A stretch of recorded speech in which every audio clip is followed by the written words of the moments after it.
Hey, you guys, Erin here, just dropping in with you regarding this very, very powerful transit we've got coming up just around the corner here. That is America's Pluto return.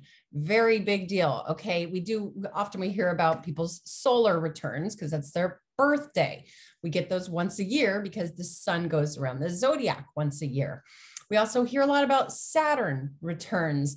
Happens every 28 years when people have to kind of restructure their entire life. That's because Saturn takes 28 years to go around the zodiac. We don't hear about Pluto returns because they take 248 years. Pluto takes 248 years to go around the whole zodiac. So obviously, unless you are some superhero vitality person, then we don't experience a Pluto return for ourselves in our lifetime unless you live to be over 248 years old. So this is for the United States of America, our first Pluto return. Now, seeing as though Pluto is the influencer of power and very powerful transformation, this is a big deal. And it's going to have a lot to do with America's money and our value system. Okay, so I'm going to break that all down for you. But before I get going with that, make a quick announcement. I'm going to be giving a presentation on this very topic on Wednesday, February 9th at 7 p.m. Pacific time. And it's a free presentation, but you do have to sign up. And the reason I really want to get that out there is because I'm going to save some time at the end of this presentation to take questions. So I feel like this topic is going to raise a lot of questions. So if you want to sign up for that, please go to eastwestbooks.org/events, and you'll see all the wonderful events that East West offers. And you will see mine right on top there because it is this coming Wednesday. But also, if you miss the presentation, you can also always schedule an astrology reading. Just go to my website, erinwageastrology.com, and schedule a reading there because what I'm talking about here is what we're experiencing as a collective. This is also going to impact us on a very individual level, depending on how it comes through your own natal chart. For some people, I feel like it's going to be very empowering. And for some people, I feel like it's going to be very destructive. Okay. And for some people, it will impact more. And for some people, it won't make that big of a difference. Again, it just really depends on what's going on in your own natal chart. But this is a very powerful transit. So, all right, what I'm going to do is pull up the United States of America's natal chart. And some people are like, what the heck is she talking about? The natal chart for the United States. This is basically the same thing as a human's natal chart. And really, okay, so what I'm working with here is July 4th, 1776, when the Declaration of Independence was signed, 5:10 p.m. in Philadelphia. Now, there are other charts that you can use, but I'll tell you what, I have done a lot of research into what really happened on 9/11, September 11th, 2001, and applied it to this natal chart, and it makes all the sense in the world. So I do feel like there's a lot of accuracy to this chart. I like to work with this. Plus, it's probably the most commonly used for the United States. Okay, so one more thing I'm going to touch on here is that I'm working with geocentric Western astrology. I'm going to be using a whole sign format, or sometimes called a whole house system. There's also Placidus, which you can use, both very accurate, but this one's a little more simple for beginners to understand. And also, it doesn't matter which format you're using. If you're using Placidus or the whole sign, it's still going to come through the same house, for those of you who know what I'm talking about here. And then this doesn't change. That's a question people ask me a lot. Does this change? This part does not change. This is like the permanent imprint for the United States, just like humans, just like people. We have a natal chart that is our permanent resonance. Okay. We experience transits and progressions. Those create changes, and we evolve through life, and we're, given opportunities and challenges through these transits and progressions. But this part is who the United States is, and it won't change. But I'm going to pull up the transits. That's what this is all about, and show you what's going on there. And for those of you who don't know what transits mean, just hold tight, because I'll give you a clearer idea. Okay, so for starters, the way that this works is I'm going to work with geocentric Western astrology. So I put Earth right here in the middle. these guys right here, these are the symbols for all the celestial bodies. Like this is Mercury, the sun, Jupiter, Venus, Mars, Uranus, okay, Chiron, the moon, and over here is Pluto. And these symbols right here are the symbols for the zodiac signs that these things were beaming through when that Declaration of Independence was signed. And that's what gave it this, you know, blueprint, okay? Now, I'm just going to go ahead and dive. I'm just going to start out with Pluto. Okay, so this right here is Pluto. All right, Pluto, we can see here, was coming down through 27 degrees. That's what this is. Capricorn, that's the symbol for the sign of Capricorn. And to be precise, 33 minutes, and it was in retrograde. That's what that little symbol is there. Okay, so let me tell you what this means. Pluto, well, for those of you who are familiar with Greek mythology, Pluto is Hades. This is the ruler of the underworld, the netherworld. This goes into dark forces. Pluto rules the psyche. Very, very deep and intense energy here from Pluto. Really, what he influences is powerful transformation. It's also referred to as like the one who will bring death and rebirth, not just death. That's usually more associated with Saturn, but this is more of a process Pluto brings of the full degeneration and then a more powerful regeneration. Very powerful energy. In fact, a lot of times we can see which area of someone's life they're going to be powerful in based on where Pluto comes through their natal chart. Some people you can see, wow, this person's very, very powerful based on their Pluto placement. Okay. So moving forward here, now we're going to get into the sign of Capricorn. So Capricorn, out of all the zodiac signs, this is the one that's most associated with authority. Okay. Authoritarian establishments. It really rules structure, has very strong ties with government. Okay. Anything that's kind of in control has a lot to do with status. Capricorn is the cardinal earth sign. By cardinal, I mean this energy's got force and ambition. And then that earth element kind of brings it into wanting to take care of earthly, mundane responsibilities. People who have a really well aspected sun in Capricorn, these people can be really good at taking care of responsibilities. They can be very ambitious. They can often obtain status depending on where that Capricorn energy comes through in your natal chart. So that's that sign of Capricorn. It's ruled by Saturn. Saturn is the one who makes the rules. He's the one who creates limitations and restrictions. So this is a serious energy. Now, by no means am I saying that if you're a Capricorn, that you're a super serious person and you're always ambitious, because there's so much more to the natal chart. Okay. We're just talking about the influence of the sign of Capricorn in and of itself. Okay. Very ambitious, very much associated with status and, it's very commonly represented by the mountain goat who will butt his way through obstructions. And not only that, but climb to the top of the mountain to be on top. That's where the status comes in. It's also associated with the sea goat, but you get the picture here. This is a very ambitious and strong energy that has to do with authoritarian establishments. Okay. Now 27 degrees, this puts us in something called the third decan of the Capricorn season.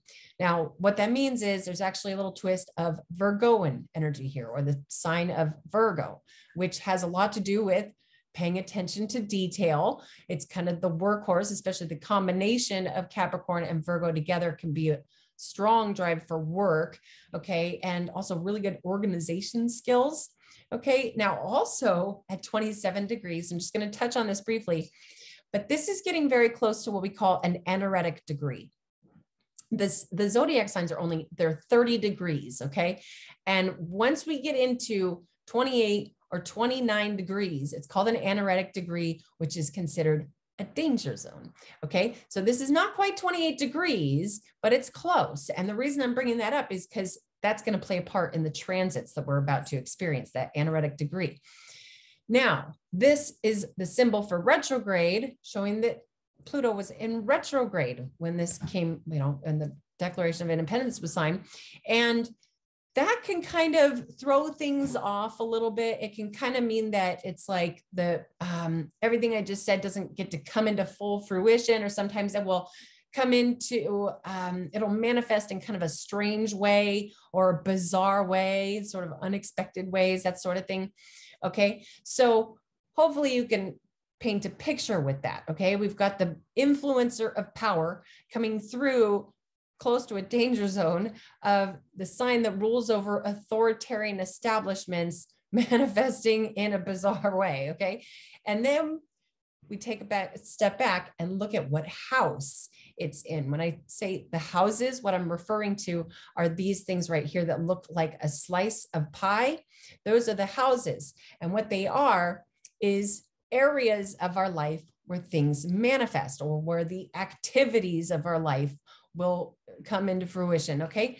Now, what we see here is that Pluto is in the second house. This right here is the second house of the zodiac, which represents money, possessions, and values. Okay. I hope this is making sense to you guys. We're talking about the influencer of power and coming through that sign that represents government, coming through the house of money. Okay. And also, just material possessions.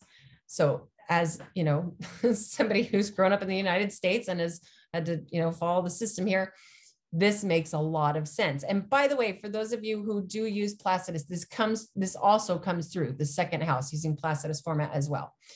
Okay. Now, what I'm going to get into briefly here are these guys right here.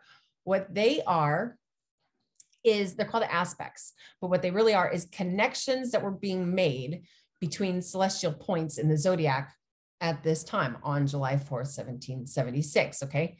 And these ones right here, it's all calculated through geometry. These ones it's called a trine. They're approximately 120-degree angle. And what they represent, this is basically, okay, this is Pluto, and this line is going from here to here up to this symbol. Now, this symbol, what this is, often referred to as the MC or the midheaven, but what it represents is basically the face of the United States that's shown to the rest of the world. This is basically like the public appearance of the United States to the rest of the world. And it's coming through 1 degree Libra. Okay. Now, Libra is the sign of justice. And at 1 degree, that's very strong Libra energy. It's a sign of fairness and balance. It's represented by the scales. Okay. So it really does have a lot to do with justice. Now, by no means am I suggesting that the United States has, the soul of being, a great justice system. I don't feel that way at all, but this is more about the face that was shown to the world when this Declaration of Independence was signed. It's showing itself as this is the land of the free and justice and that sort of thing. And it's making this basically it was having a harmonious conversation with this powerful Pluto coming through the house of money, and it's involving government. Okay. Now, this right here is Neptune, which Neptune influences illusions and delusions and things that aren't even real, rules of subconscious. And here is Neptune coming down and making this harmonious connection with this powerful energy coming through the sign that rules over government in the house of money, possessions, and values. I really hope this is making sense to you guys. There's delusions involved. There's this face of justice and fairness. I'm not suggesting that that's necessarily at all that the United States has a great justice system. It's more like what it was being presented as. Said Saturn in Libra, that's an exalted placement. I'm not going to go into all those houses because I don't want to overwhelm or bore anybody, but hopefully you get the picture there. Now, this right here, this is an opposition. This is another different kind of aspect. This is basically 2 things opposing each other. And what it is it's Mercury over here opposing Pluto. Now, it's fairly weak opposition, but it's still there. And I'll tell you what, when this aspect comes through in people's natal charts, like people who have Pluto opposing Mercury, these people will have a strong tendency to be sort of fascinated by the occult, and they like to dive into this like taboo studies and that sort of thing. So take that into consideration as well. Now, this house I have to touch on because this is obviously the fullest house, the most activated house in the United States natal chart. Okay. The 8th house is very dynamic. This is kind of like the house of death and rebirth, but what this house has a lot to do with is debt and taxes. Okay. So here's all this energy. This is Venus, Jupiter, Sun, Mercury, and something called the part of fortune, all coming through in the sign of Cancer through this house that represents death and taxes. Okay. Now, let's see. I'm going to mention one more aspect here. This little guy right down here. This is called a semi-square, and it's like Pluto over here having this conversation with the moon that kind of creates like a need for emotional security. And not only that, but all this Cancerian energy that comes through here. This the part of fortune, Mercury, Sun, Jupiter, and Venus are all in the sign of Cancer, which does also suggest that the United States needs security. They feel like they need security. It needs emotional security. It needs just to feel secure. Okay. Coming through that very, very powerful 8th house. For those of you who understand astrology and you know about the 8th house, hopefully you understand what I'm talking about with this very, very interesting, filled with celestial energy 8th house in the United States natal chart. Okay. So hopefully you guys got a little picture here as to, again, this is just, I just described to you the significant parts, or at least the things that you should know about to apply to this transit. This is the United States natal chart. Now what I'm going to do is I'm going to pull up the transits that are really of significance here. Okay. So this whole thing kind of begins on February 20th. That is when we're going to have the exact Pluto return. Okay. So now you can see the screen has changed. Don't be scared. A lot of people go, whoa, whoa, whoa. Now what does this mean? It's pretty simple. This inner wheel right here is literally the exact same thing that we were just looking at. See, here's all that stuff in the 8th house. And then here's that Pluto in the 2nd house down here. This is the exact same thing that we're just looking at, except now it's smaller and it's inside of this bigger wheel. And this bigger wheel, this outer wheel, is where the celestial bodies will be in accordance to the United States natal chart on February 20th. And please do know, I'm by no means suggesting that something is going to happen, something traumatic is going to happen on February 20th. That's not the case at all. This is something that's going to unfold all year long. And really, this is something that affects the next 248 years. But really, I feel like it's going to be most significant over these next 4.5 years. Okay. That's where we're going to see the biggest changes come through due to this transit. Okay. So now let me show you what a Pluto return is. This right here is transiting Pluto. When I say transiting, what I'm referring to is the ones that are up in the sky. Okay. And when I say natal, I'm referring to what's in the natal chart. So this is right here. It might be hard to see because those aspects are covering it up, but this is the natal Pluto. This is transiting Pluto, the one that's up in the sky. Now on February 20th, it is going to be at 27 degrees and 33 minutes Capricorn. That is in the exact same spot that the natal Pluto is. That's why it's called a Pluto return, because over the last 248 years, Pluto has transited around the whole zodiac, and now it's back for its return. Okay. So I hope that makes sense. Now, something to just a little side note here. Everybody on Earth is going to be experiencing Pluto at 27 degrees Capricorn. Another example, this right here is the sun. Okay, the symbol for the sun. The sun on February 20th is going to be at 2 degrees Pisces. Okay, we all will be experiencing, according to Western astrology, the sun coming through 2 degrees Pisces. But what makes it unique to each and every one of us is that these things could be coming through any other spot in your natal chart, any other house. And again, these houses represent areas of our life where things manifest. For the United States, the sun's going to be in the 4th house. For you, it could be coming through, you know, the 8th house, could be coming through the 11th house. And that's how we can see as astrologers where these specific things are coming through for you in your own life. So you can apply them, you know, and work with them, that sort of thing. Okay. So now going back to this Pluto return, transiting Pluto, what he does is he creates destruction. He's the destroyer, but for a purpose, again, to create a more powerful rebirth. Okay. And he will reveal secrets. Again, he's the ruler of the underworld and hidden forces, but transiting Pluto will reveal them. And keep in mind that this is in the sign that rules over the government. Okay. Authoritarian establishments, very, very interesting and powerful energies coming through here. Now, I do think that there is very strong potential for a lot of destruction, you know, to go on with our authoritarian establishments. I mean, look at what's already going on. I don't care what your political perspective is or your, you know, belief system is.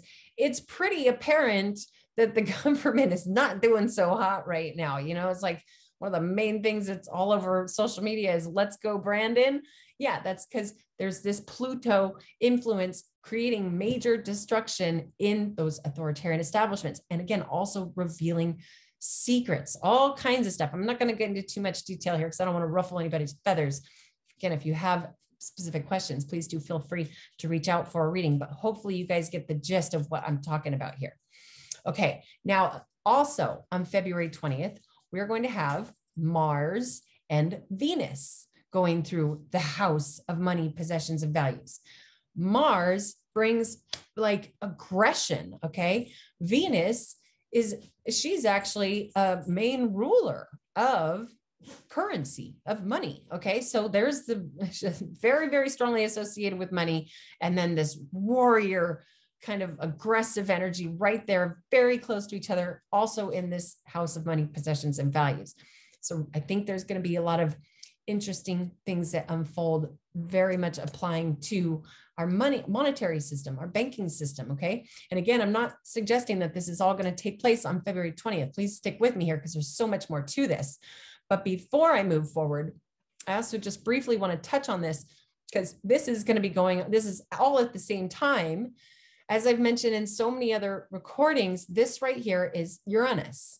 Okay. And it is going through the sign of Taurus. Wherever Uranus is transiting through, he creates abrupt, revolutionary, and technological changes. The sign of Taurus also rules money. Okay. So here is Uranus, and this has been going on for a while. And it's been, again, I've mentioned it in so many other recordings. I don't want to bore anybody with details, but just keep in mind, think about the, you know, all this hype about the cashless societies we're going into, or, you know, the digital currencies that plays a huge part in this technological energy coming through the sign that rules over money. Also, we've got right here, this is kind of a saving grace this year. We've got the North Node going through the sign of Taurus, which the North Node is where celestial energy comes in. This is where we're being fed energy from. And that coming through the sign of Taurus is good because Taurus is a very, very stable and structured energy. It doesn't like to budge. It's represented by the stubborn bull that doesn't want to budge. It's a lovely energy ruled by Venus, absolutely wonderful energy, but it's stable and it doesn't want to budge. And meanwhile, it's got Uranus in there creating these abrupt changes. Taurus is not like that. It's like rattling Taurus's energy around, but we are, again, getting fed some good Taurus energy to help stabilize us a little bit. But then in August this year, I'm getting a little bit deep into things here, but hopefully some of you can understand what I'm saying here. This August 1st, the North Node and Uranus and Mars are all going to be at 18 degrees Taurus. That's okay. Uranus is the one who rattles things. Mars brings aggression. The North Node is where celestial energy comes in. They're blending together when they're right next to each other. And this is coming through the sign that is, you know, kind of rules over monetary systems. Okay. So a lot of changes around the whole banking system. And again, also like authoritarian establishments. Okay, so now what I'm going to do is I'm going to start talking about what happens again, this is February 20th, and Pluto moves very, very, very slow. But what he's going to do is he's going to move forward until April 29th. And let me just pull that number up to show you that. April 29th. Okay, now on April 29th, you can see Venus and Mars have moved on because they go much faster, and everything unless it's in retrograde goes this way around the zodiac, okay? So Venus and Mars have already moved on, but here's Pluto still in that house of money, possessions, and values. Passed up Pluto a little bit. Now he's at 28 degrees and 36 minutes. Now, this is important because now we're getting into the anaretic degrees. Okay, now we're really getting into the danger zone, that transiting Pluto. Again, this is coming up in April. And it's going to go retrograde on that April 29th. It goes up into the anaretic degrees, and then it's going to retrograde back. Okay, so it's like a degree, basically 1 degree past our natal Pluto in the danger zone. And now what it's going to do on April 29th is it's going to start retrograding and moving backwards. And then basically we're going to have like a second Pluto return that's on July 11th. Let me pull up that date and show you guys what I'm talking about here. This is so wild, man. This is so wild. Okay, now July 11th, it will have retrograded back. And by the way, when things are in retrograde, they don't function the way they want to. It's like driving a car backwards. Okay. So here's Pluto was in his danger zone, driving backwards, and then comes back while in retrograde and hits our exact natal north, Pluto again, exact conjunction. And not only that, but this time, so going back to our natal north node, that was in retrograde. So this is also in retrograde. This is wild energy. This is very, very prominent energy coming through. And then it's got to retrograde back even further all the way until October 8th. So let me pull that date up real quick here. October 8th. Okay, so now it will have retrograded all the way back to 26 degrees Capricorn, which, by the way, if you've got anything prominent in your natal chart in between 26 and 28 degrees Capricorn, please reach out for a reading, okay? Because it's a lot going on in your life. Now, let's see here. Then after that, after October 8th, is that the date I put in there? Yep, October 8th, okay? Then Pluto starts to move forward again. So then he comes up to meet our own natal Pluto again on December 28th. All right, so let's pull that one up. And wow, now we've got Pluto conjunct our natal Pluto again, and look at all these dark red lines. These are very, very strong oppositions between the Sun, Venus, Mercury, and even Pluto's a little bit involved here, opposing all this stuff in the 8th house, our own natal 8th house, the house of debt and taxes. Okay, so there's this, and Venus is involved over here too. So there's a lot, in my opinion, there's going to be a lot of energy that's going around that. I don't even want to get into too much detail, but I think it's going to be pretty rocky, especially involving our monetary system this year. And also, again, our government, authoritarian establishments. But also on that note, okay, then, but you know, here's that the third time that it comes up to meet our natal Pluto again on December 28th, but then it's going to keep moving forward, and Pluto is going to get into the danger zone. And really it's like 2023, 2024, Pluto's getting it into 28, 29 degrees in Capricorn, and there's bound to be a lot of destruction here, especially again involving that second house, that house of money and possessions and values for the people of the United States. Now, this might sound scary. But I promise you it's not. Keep in mind here that this is for a purpose. All of this happens with purpose. And yes, it will affect us uniquely in our own lives, but as long as, you know, we're going about life, causing no harm to anybody, including ourselves, and, you know, we've got good karma, then this could play out magnificently for us. But more than anything, also on that note, we're going into the age of Aquarius, okay? As a collective, we're moving into the age of Aquarius, which Aquarius is the humanitarian. Aquarius is the one who's like people for the people. It's a little rebellious and can be quite progressive, and can also have a lot to do with a very strong changing times. Okay. It has a lot to do with technology and all sorts of things like that. But more than anything, that Aquarius energy is about the people for the people. Okay. And that is really the energy that we're flowing into. I think it's going to be a pretty rocky road getting there.